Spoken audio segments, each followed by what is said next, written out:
Hey, RetconRaider here, and welcome back to Battle Brothers Season 3.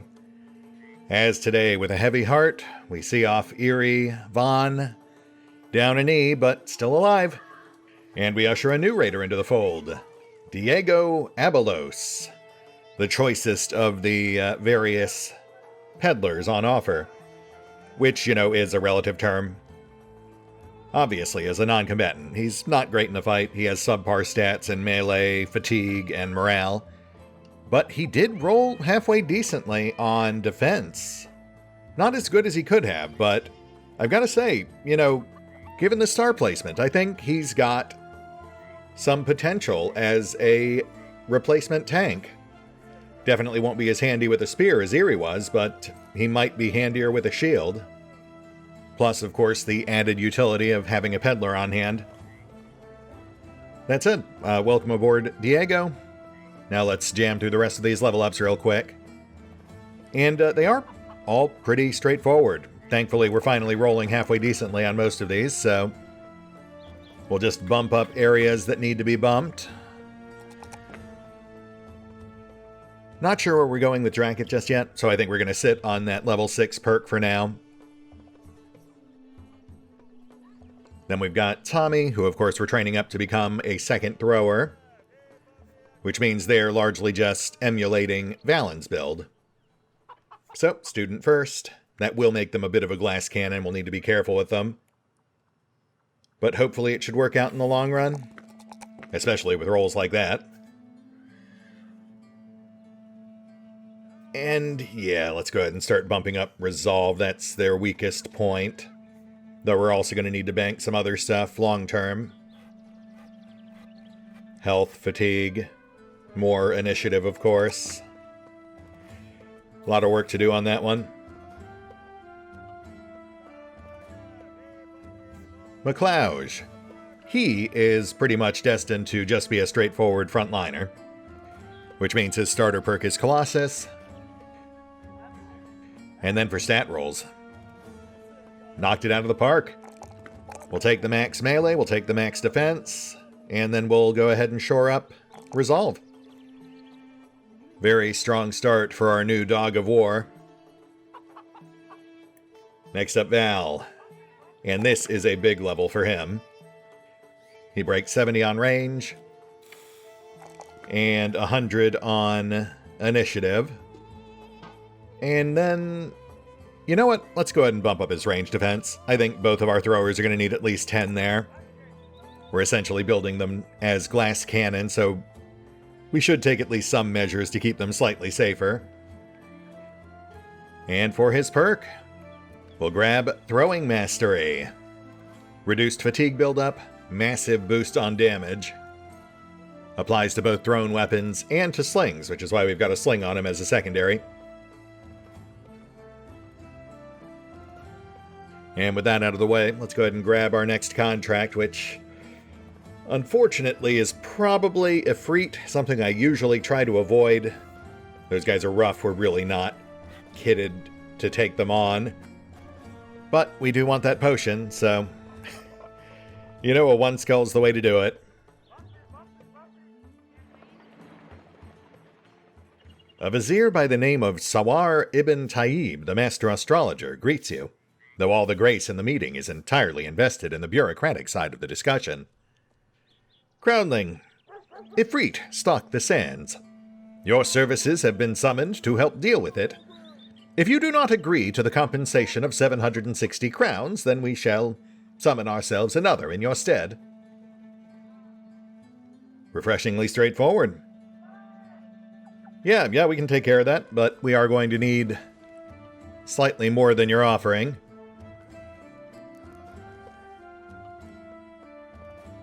Let's get this over with quickly. 830 crowns. Sounds good to me. Let's rock. Though I will be blunt, we're almost certainly going to be spending all of that on treating injuries after. Ifrit suck. Which is a shame, because they're the ones you get ingredients for grenades from. Oh, no tracks. Well, that's awkward. Where are we? Is this like the bandit contract? Are they coming to attack Hikma? While tracking the mysterious Afrits, you come across an old crone who has feet like leather. She bows at your appearance. Ah, slaves of the coin. It is the Afrits you seek, yes? Of course, I can see it on your faces. She pauses and points out towards the dunes where you're headed.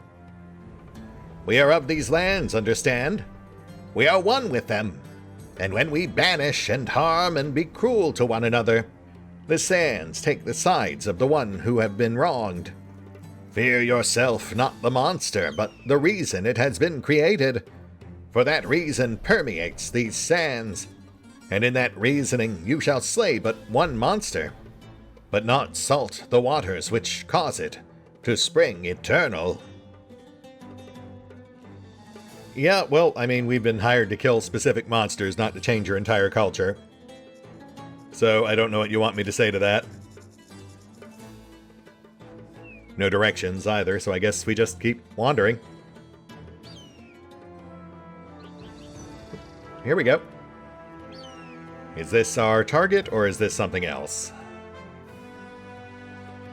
Though, I mean, even if it's something else, that's fine too. We do need hyena pelts, and we have yet to encounter snakes.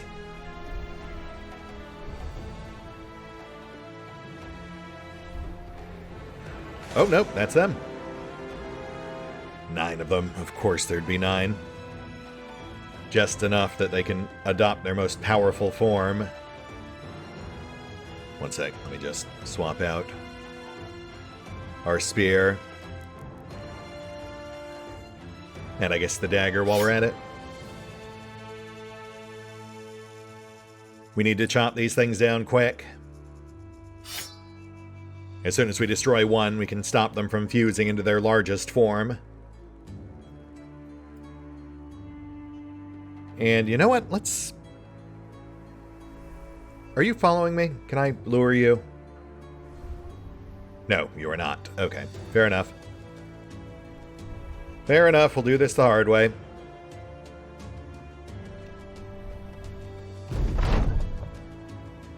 You find the Ifrit holding a distended sense of an arm down toward the earth.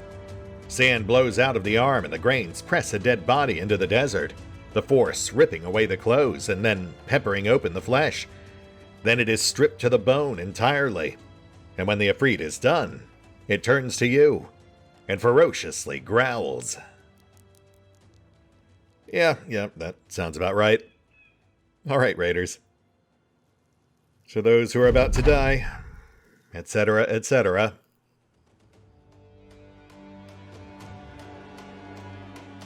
All right, let's get a closer look at these things.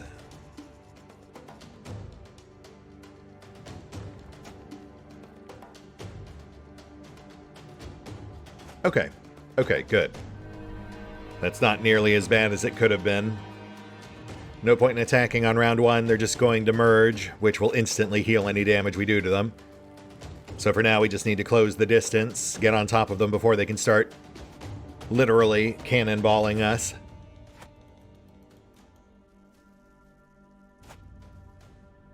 We just need to grind these things down fast enough that they can't do too much damage.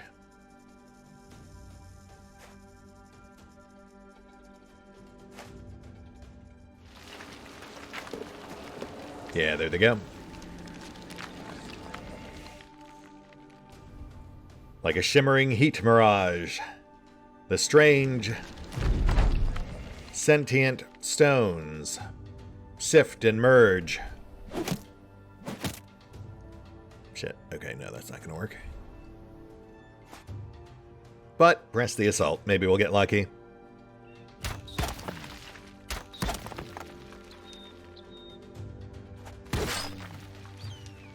Actually, there is a trick we can use. If it does merge into its largest form.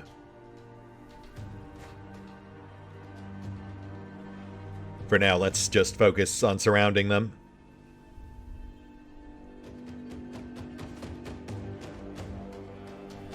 they're most likely to spend their entire action merging into a large Efreet.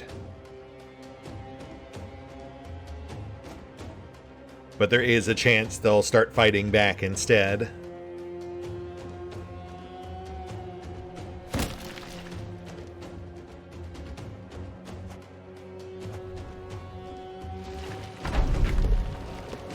Nope, they're just getting bolder. Alright, okay, this could go bad quick, but let's push for hypercompression.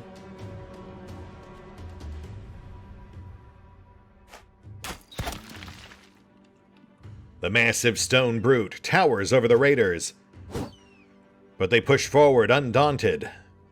An arrow glances from its stony brow, momentarily distracting it. As the rest of the raiders wade in, blades slashing, clubs flailing.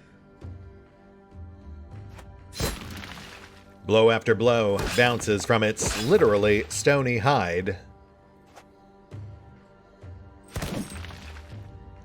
But the raiders persist. The outer crust cracked. Sand spilling from seams and gouges, much as blood might flow from a wound.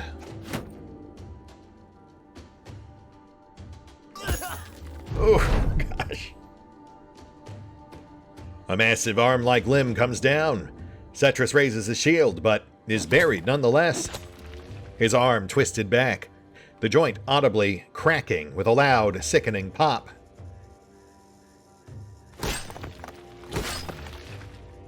But the raiders continue their ceaseless assault, bit by bit chipping away at the foundation of this monolithic thing.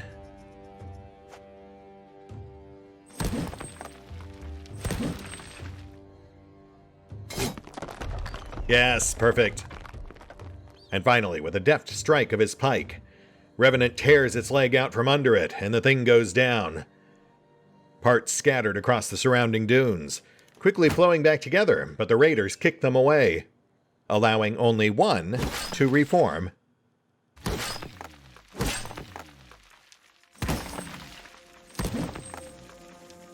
Which is a bit cheesy, but I'll definitely take it.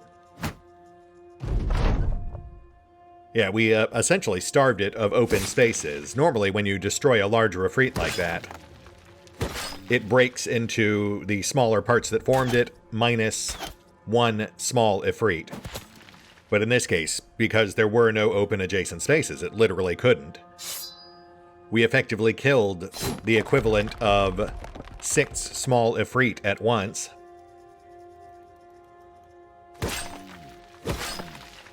Emboldened, the raiders continue their assault. These Efreet aren't so scary, they tell themselves, except for probably Cetrus. And with a final strike from Verlin, the last of the beasts is scattered. Yeah, I mean, I've got to say, really nasty hit on Cetrus there. He almost died, but all things considered, that went way better than I really thought it would.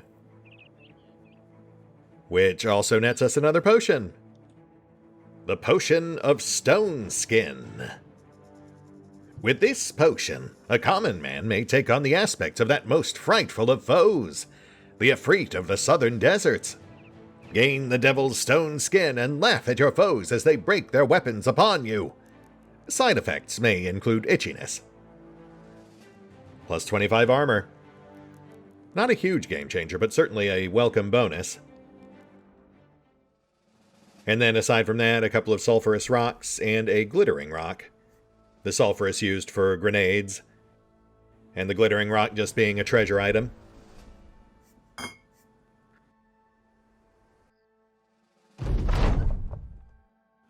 The battle is over, but the Efreets do not depart entirely.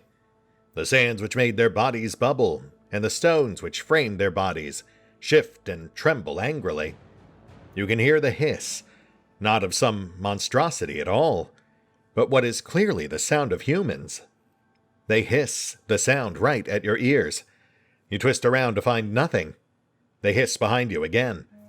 And this time, when you turn around, The noise is gone, and the sands are still and the stones earth-bitten as they should be. The beasts are slain, and possibly whatever inhabited them too. It is time to return to Sawar ibn Taib, the master astrologer. I mean, I'd certainly like to think they're gone forever, but I would not take that for granted. How you doing, Rook? Okay, yeah, I think we're about ready to tag you back in. And obviously we need to pull Setris out, which means someone needs to shift to the front line. Probably McLeod? Yeah, 8 defense. I think he can handle it.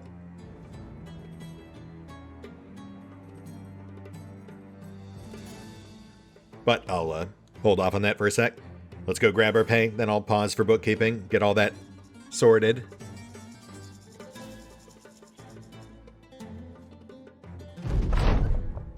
Sawar ibn Taib, the master astrologer, stares down at you from a throne of pillows and women. Slave women, judging by their chains, though perhaps that's just their thing? The sad faces say otherwise. The vizier speaks, but it is almost as if it is a show for all those listening, and you're just playing a part. Crownling, my little hawks have told me of your doings. The Afrits have been put to rest, and their sorcery shall be a threat no more. Such is the power of my gold. It is work which we have agreed to, and for that, 830 crowns is your reward. As a servant hands you a purse of coins, the vizier flitters his fingers dismissively toward you. Begone. He seems like a peach. Already hard at work, whipping up a new batch of Ifrit, I see. But hey, at least it gave us enough for our next major purchase. The blacksmith. Which will expedite repairs, faster repair speed, and less tool consumption, but more notably will also ensure that we always salvage gear off of our Fallen. That'll be increasingly important as we stockpile rare or unique gear. Also, now that I'm looking at this guy, he actually doesn't look that different from Eerie. I'm not sure if I ever took his helmet off in the series, but he had a red handlebar mustache and mullet. I mean, I'll leave that to Eerie to decide. His character did have a passion for entomology. I suppose it wouldn't be a huge stretch to imagine that he might seek to apply that in more practical fashion to the company's gear. We also had a level up on tap. For Verlin, let's get that done. Halfway decent rolls. We'll take the melee, we'll take the defense. And we'll bump his initiative, why not? Still slightly behind the curve as far as actual martial characters go, but not bad compared to our other starters. Much like with Drakiith, I think we will go ahead and sit on that 6th perk point for the moment. I am thinking tank, but like, it might be better to go spear than shield, given his melee score. And might as well peek in on the arena while we're here. The master of the arena holds up a scroll as you approach, tapping it with his hook. What do you mean you don't understand? Huh? It's just a squiggly line. No, look, this is its tail and that's the head. It's a snake. You're fighting 3 snakes. Serpents, the alchemists like to call them. But if I wanted to draw a serpent, I'd just draw an alchemist. Ha ha ha! Yeah, okay, we can do snakes. Sadly, we won't be able to actually salvage a potion from them, but this will at least give us a taste. That's it. Let's hit the pause button real quick. I'll recadoodle our formation and loadouts, and I suppose select our 3 aspiring snake eaters. Be right back.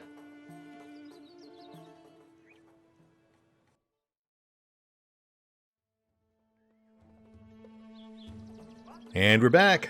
Battle line set. Rook not tagged back in just yet, but let's see how this goes. As you wait your turn, the crowd's bloodlust crawls through the dark, sheets of dust falling from above, the stomps of feet thunderous. They murmur in anticipation and roar at killings. The quiet between battles is mere moments, and this silence is snatched away as the rusted gate lurches upward, chains rankling. The crowd abuzz once more. You step out into the light, and so thunderous is the noise against your heart, it could surely yet spur a dead man forth. To those who are about to die, etc., etc.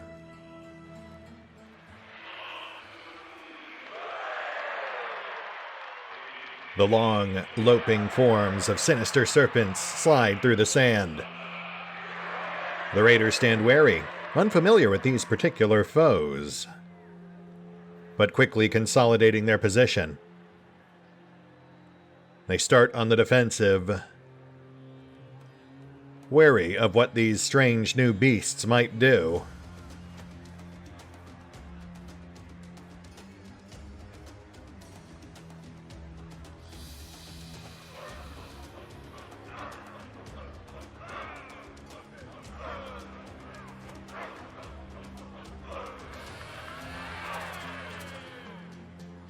Okay, only one within immediate striking range. We can work with that. Though they are going to immediately try to pull someone back and isolate them as soon as we get close.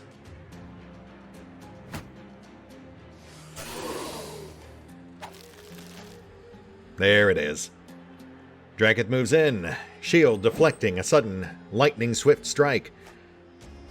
But that was mere distraction. Thick coils loop his leg, and he's sent lurching forward into the midst of this serpent's nest.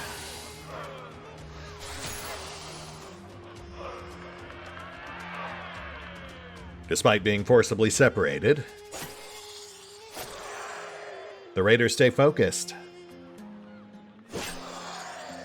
Striking once, twice, 3 times as they tear their first foe apart.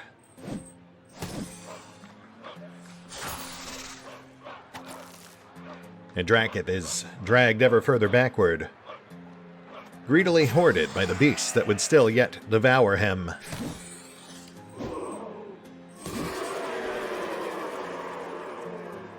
The first serpent falls, the others paying no heed to their brethren. Instead, singularly focused on their potential meal, even as the second falls as well. The last hisses defiantly, or perhaps simply hungrily. A strike finally slips past Drakiith's shield, fangs sinking deep into his thigh. A sharp strike with the edge of his shield, and the creature's head rears back, Drakiith lurching in the opposite direction. Annie quickly fills the gap, and Verlin drives his spear through its throat. Mortally wounded, the beast flops to the sand. A whirl of Annie's flail, and the fight is won. Oof, well, we certainly paid for it, goodness. And that's just our banked perk points.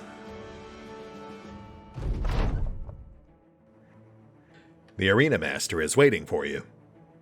That was a mighty fine show, Groundling. Would not mind it in the slightest if you came back again. Well, maybe we will.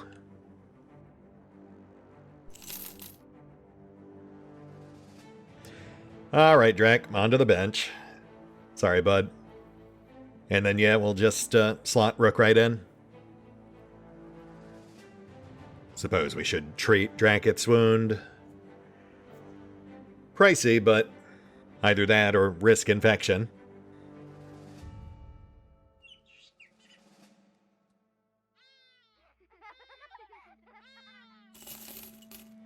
And I think our time in Hikmah has come to an end, at least for now. No contract in offing, prices too outrageous to really do much trading. Though we do need food. So, let's push on. Yeah. Yeah, we'll try our luck in Ras Sanan. Though, given the distance, I do fully suspect that we'll encounter at least one target of opportunity en route. Oh, speaking of which, we've got nomads. 1 cutthroat and 3 outlaws. Yeah, easy shot at some halfway decent gear. The raiders spy a small group of desert bandits, desperately churning their way across the nearby dunes.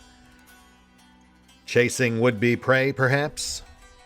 Or simply fleeing a greater threat? Who's to say for certain? The raiders certainly don't ask. They simply move to intercept. An arrow sets the first of their number staggering. A thrust of Rook's pike brings him to a dead stop. And the outlaws advance.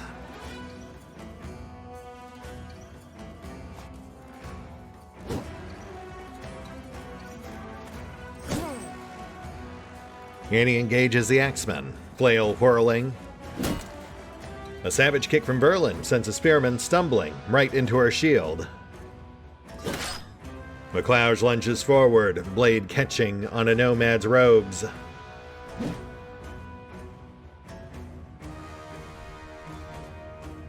And Random advances, his mere presence immediately dispiriting both spearmen.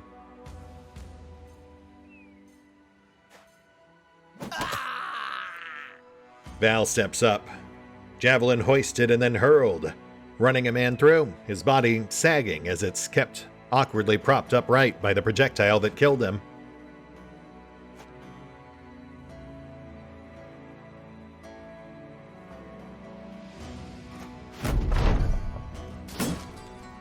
Pole mace. That's a good get if we can actually snag it.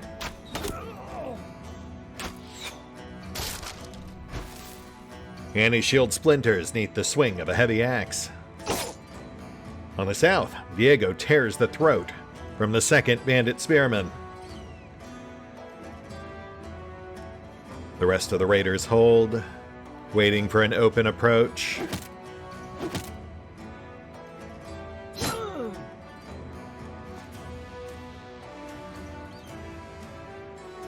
And McLeod goes for it.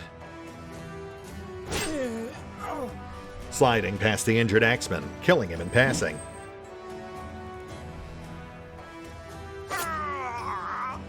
Verlin finishes off the gurgling spearman. And the raiders swiftly surround their hapless prey. Here's morale flagging as he finds his avenues of escape thoroughly cut off. And then completely shattered as a thrust of Rook's pike pierces through his cheek. The rest of the raiders quickly join the dog pile. A javelin piercing his hand, pinning him in place. A flurry of blows ensues.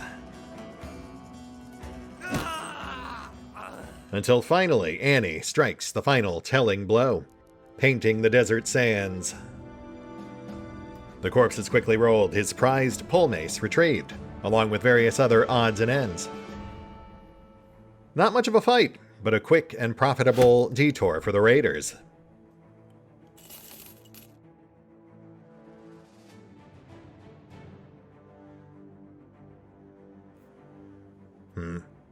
Not sure if it's worth keeping the split shields. Might start tossing those in the future. That said, on we go. Or we could do this. The reason for the nomad's frenzied flight soon became evident as, upon cresting the next dune, the raiders came face to face with a breathless group of northern bandits. Fight or flight jockeyed for position in their malevolent minds, and fight it was.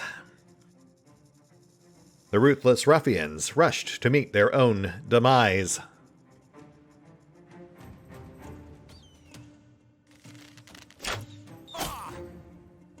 That pike there, another good get if we can swing it.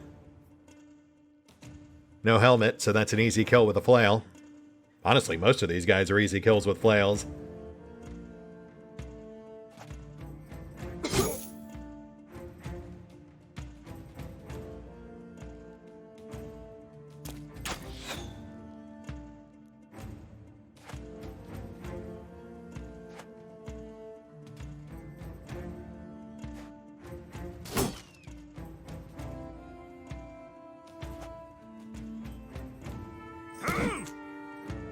And he moves up, flail whirling, the crunch of cartilage and a gurgled groan, punctuating the end of her swing.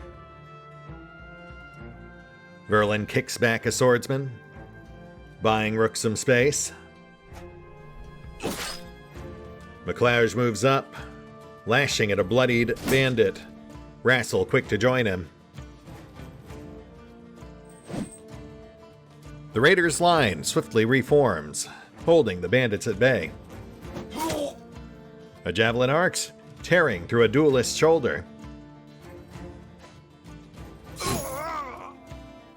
A deft strike from Tommy, and a noseless ne'er-do-well falls. Trip warily advances. Yep, saw that coming. Diego drops the one-armed bandit on the south.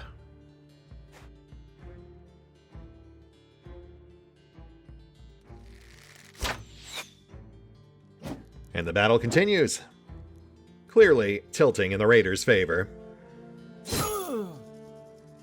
A thrust of Rook's pike catches the other swordsman, hooking an earring and tattering his ear.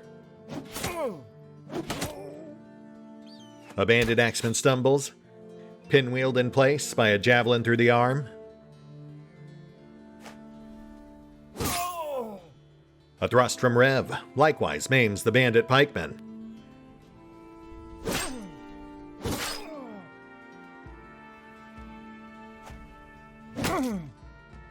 And the Raiders continue their methodical advance.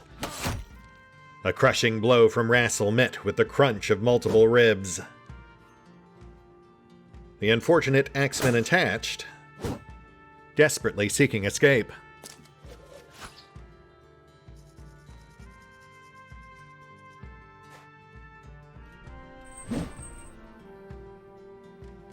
Annie and Trip double-team the pikemen.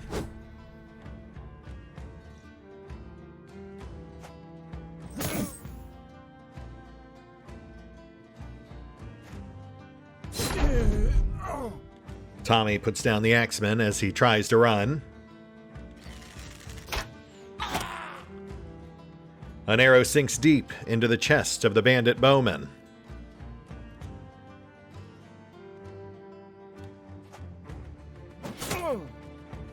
A toss from Verlin catches the last swordsman on the south,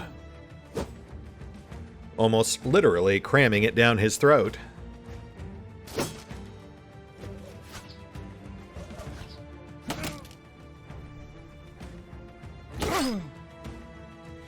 Already hobbled, the bandit pikeman turns to flee. But Trip swiftly strikes him down.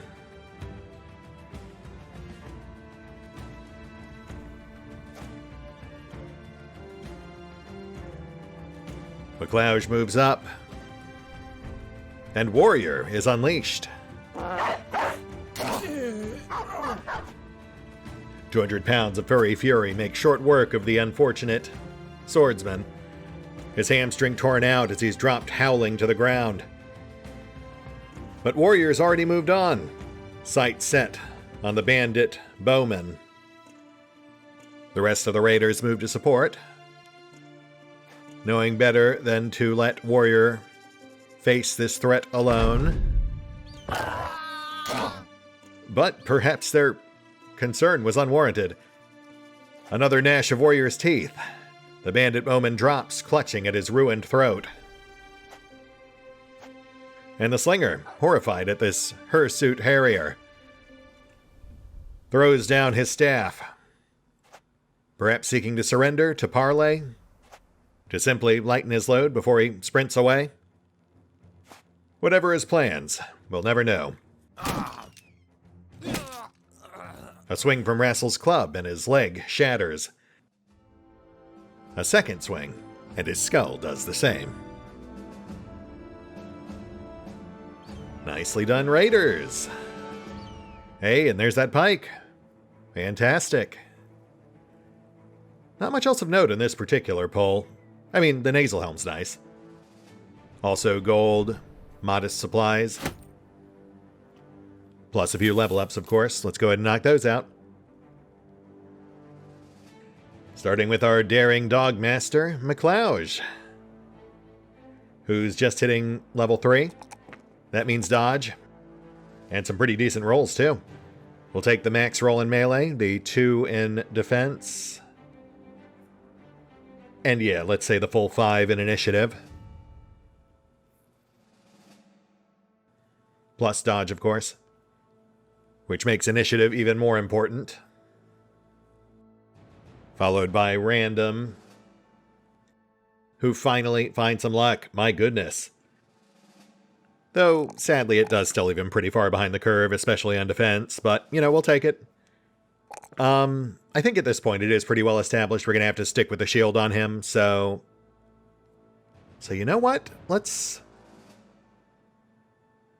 Much like with Annie, I feel like he's kind of made the flail his thing. So, flail and shield, do we want to lock that in? He's actually got great fatigue. Hopefully we'll find him a nice 3-headed flail at some point. They are a potential drop in nomad camps, we just haven't really lucked out on that just yet.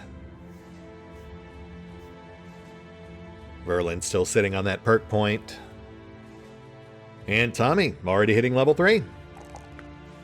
Flubbed the melee roll this time, but that's fine. That lets us bump up to other things. So, resolve and range defense.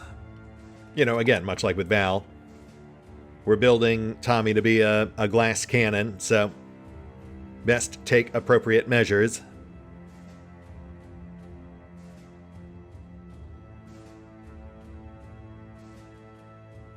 Oh, and then Diego. Almost forgot about you. Diego hits level 2, gets some halfway decent rolls. We'll take melee, melee defense. And yeah, I think we've got to start bumping that resolve. We want that up to at least 50, preferably higher. Plus Colossus for extra tankiness. And how are we looking on that pike? How's that stack up against our current antique?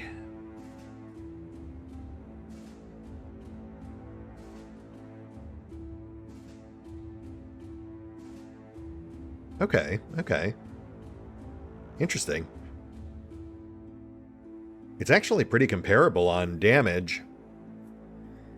But the Ancient Pike is 25% more effective against armor, presumably because it's got a wider taper, I guess. More of a beak than a spike. The downside, of course, being that since it's so old, it also only has half the durability, which is rough during longer engagements.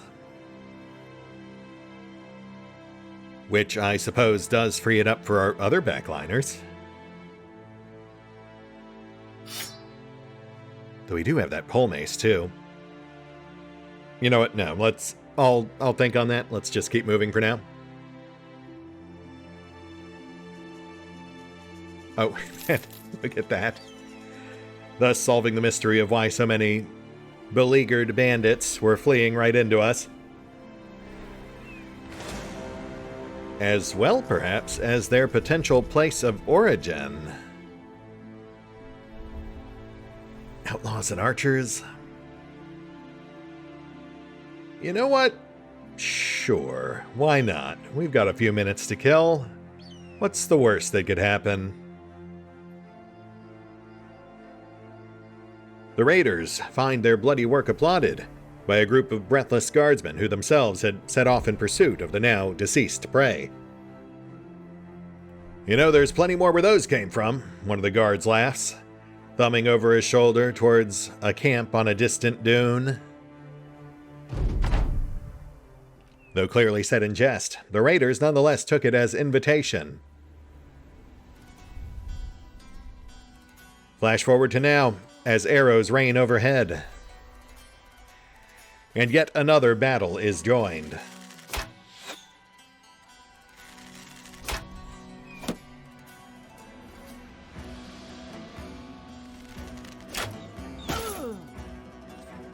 Arrows volley.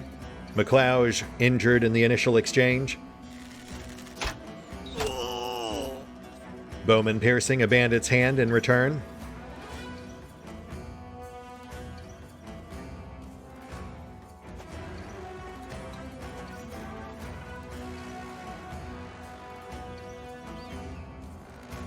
A few shouts and a sweeping gesture, and the raiders scatter, using the cluttered camp to shield themselves from potential incoming fire.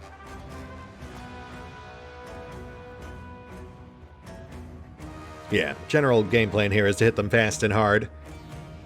There's a lot of archers. We might catch a few shots, but they're only dangerous at range. If we can punch through their line, especially the unshielded parts, then they'll be neutralized relatively quickly.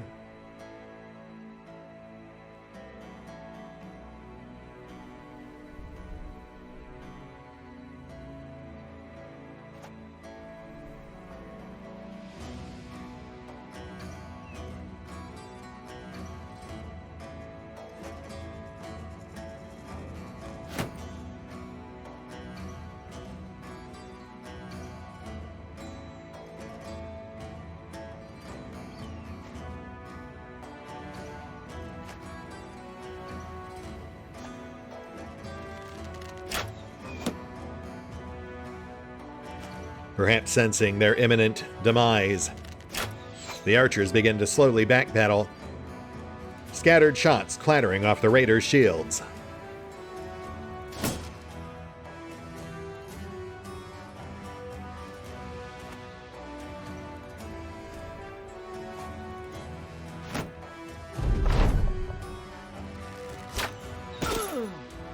Oof, but a second shot glances off McLeod's shoulder, and then a third catches him in the leg. His resolve goes from wavering to broken, as yet more arrows pour into his shield. Warrior growls and whines at his back, eager to let slip its leash. And on the south, Verlin catches a few hits as well, armor already tattered. Bowman's shot goes wide. This fight has not begun in the raiders' favor. A bellowing cry from Rev, and McLeod shakes to his senses, still badly wounded, but at least raising his guard.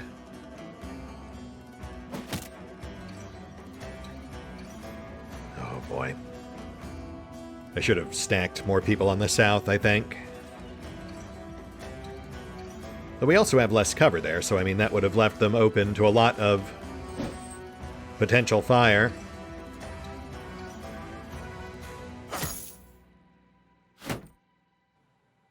Verlin holds steady, shield raised, standing strong.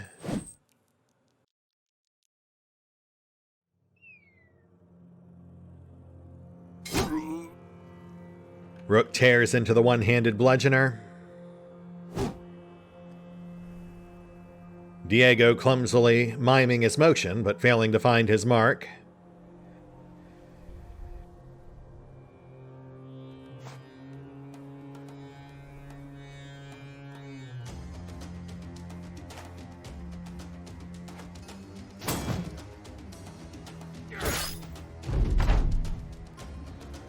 Immediate reprioritize to the Axeman. That's the biggest threat on Verlin. If his shield goes down, he is immediately screwed. Oh gosh.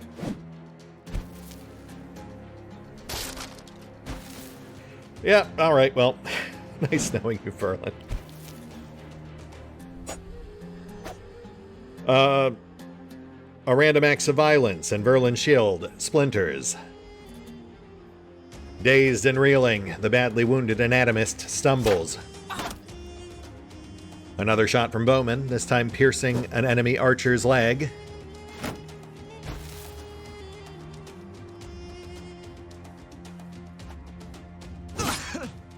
A flash of Tommy's pike. A bandit's ear, tattered. Oh, Diego, you were killing me with that 44 melee. Val, I'm gonna need you on south. Oh my goodness, guys, please. Thank you, Trip. A swing of Trip's blade. A bandit bludgeoner falls. But on the south, the raiders continue to struggle. We need to push this guy off, free up Annie. Rev begins to flank. A rake of his pike, shearing a bandit's scalp. McLeod begins circling back in. Against his better judgment, but... Ugh. And Annie remains pinned. I should have just gone for a shield smash.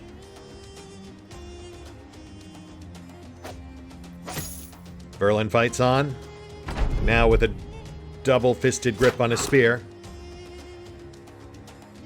Which makes for deadlier strikes, but does little to ward off incoming attacks. Though he does swat aside a couple of spear thrusts, and the swing of a pole mace, with only the axe laying claim to his left ear.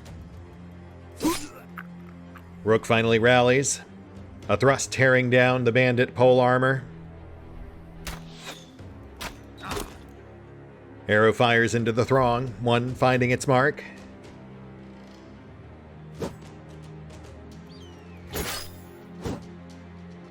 Diego continues to struggle, unaccustomed as he is to weapons of war.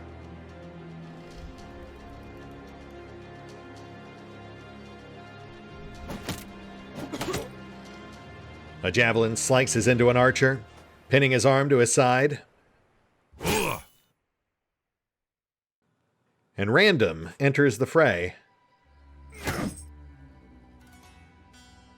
Yeah, what we have to go for here is a demoralization cascade. See, this is where Fearsome would really come in handy.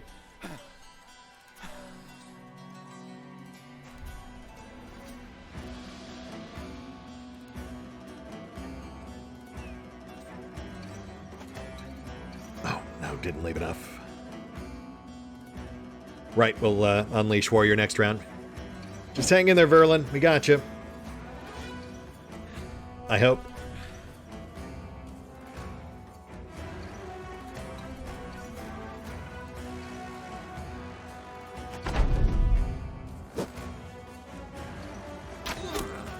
Shit. The raiders rally to Verlin's aid, but it's too little, too late. An arrow catches him in the gut, and with a groan, the battered anatomist falls. Diego reflexively reaches for him, but is met by a bandit's axe. With Rook responding viciously in kind, the point of his pike squelching into the axeman's eye. Bowman continues laying down fire. Two tightly clustered gut shots, felling another bandit, and horrifying the one behind.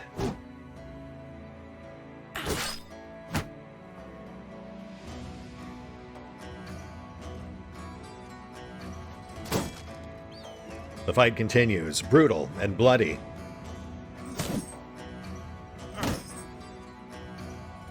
Savage blows land one after another. Flesh bruised to the point of rupture.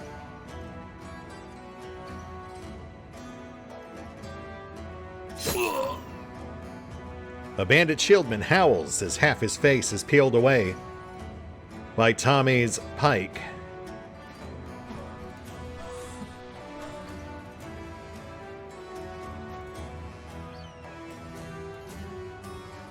McLeod stumbles forward, drawn more by Warrior than his own will.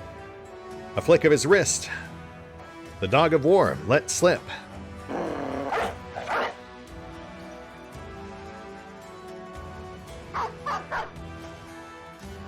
Though not towards the target we were really hoping for.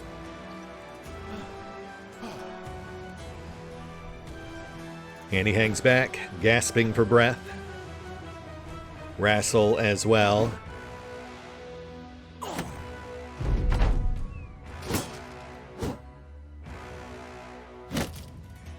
Gosh darn it. Okay.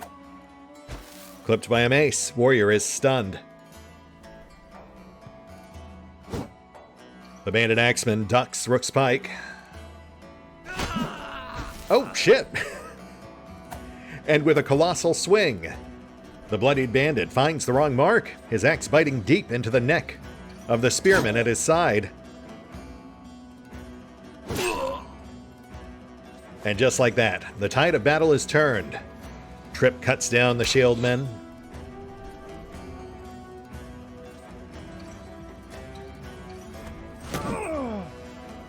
Annie shatters an arm.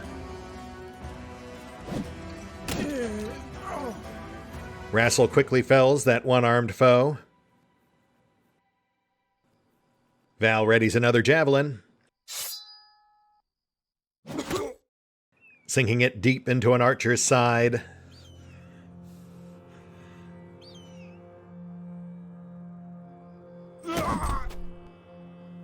Whom Random then batters to the earth before moving up, engaging the axeman from behind. Rev impales a fleeing archer, the rest quickly turning tail. But the axeman fights on, stubbornly refusing to give up. Oh, thank goodness. Okay. A warrior latches onto the leg of a fleeing archer, tearing his thigh asunder, blood gushing into the sand.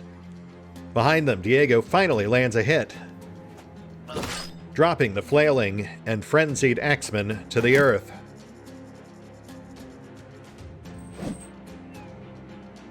The rest of the raiders rush forward,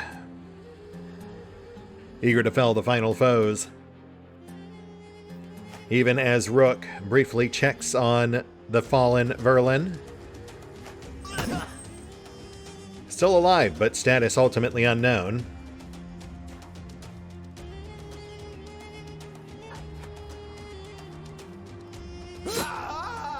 Rev impales another at the rear. And as the last seeks to escape, Trip swiftly strikes him down. Missing fingers, thank goodness for that. Easily one of the most lenient of the permanent injuries. Man, though, I've got to say, I really thought we had that well handled right up until things started going south. Unshielded, lightly armored. I feel like those guys on the south, statistically should have folded a lot faster. But that's just, that's just the nature of the RNG. Oh, and we're full up. One sec, let me sort out some of the choicer goods here.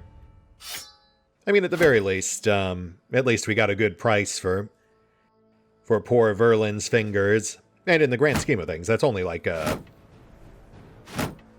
What was that? A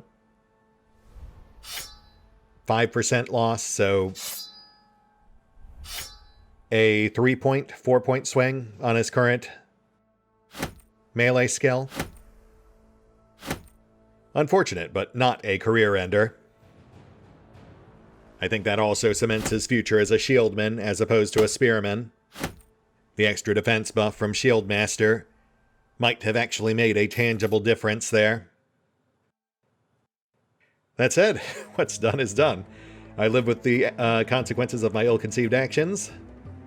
We pull our many wounded, my goodness. And, actually, you know what? Silver lining, this is an ideal opportunity to dole out some more potions. That said, we've run a bit long here. Let's push on to Rastanan, and then I think that'll be a good place to call it whilst we lick our wounds.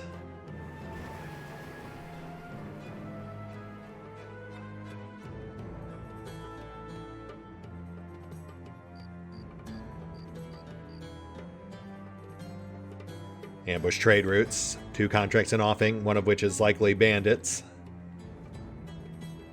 They do have a temple, so we can treat our myriad of wounds. Yeah, so let's go ahead and hit the pause button for now. I will collect myself, take care of the usual off-screen bookkeeping. Rearrange our line, try to get us into at least halfway decent fighting shape. I'll probably advance the clock to the morning, just so we can do some basic business, get some wounds treated, sell off the bulk of the bandit trash we just picked up. I do think we're going to swap out those Warforks for the pole maces. We have 2 now. Having a 2-space stun would have come in handy during that fight. And we'll pick up here next time, as day 40 looms ever closer. See you then.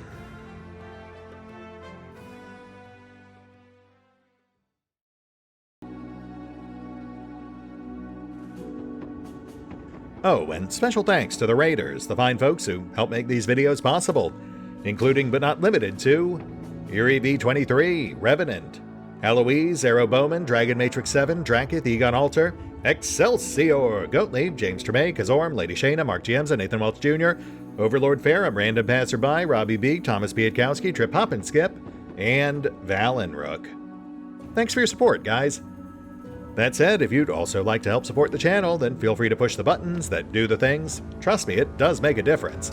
Or you could even check out the PayPal, the Patreon, the Nexus GG, or the YouTube memberships. Links are in the description.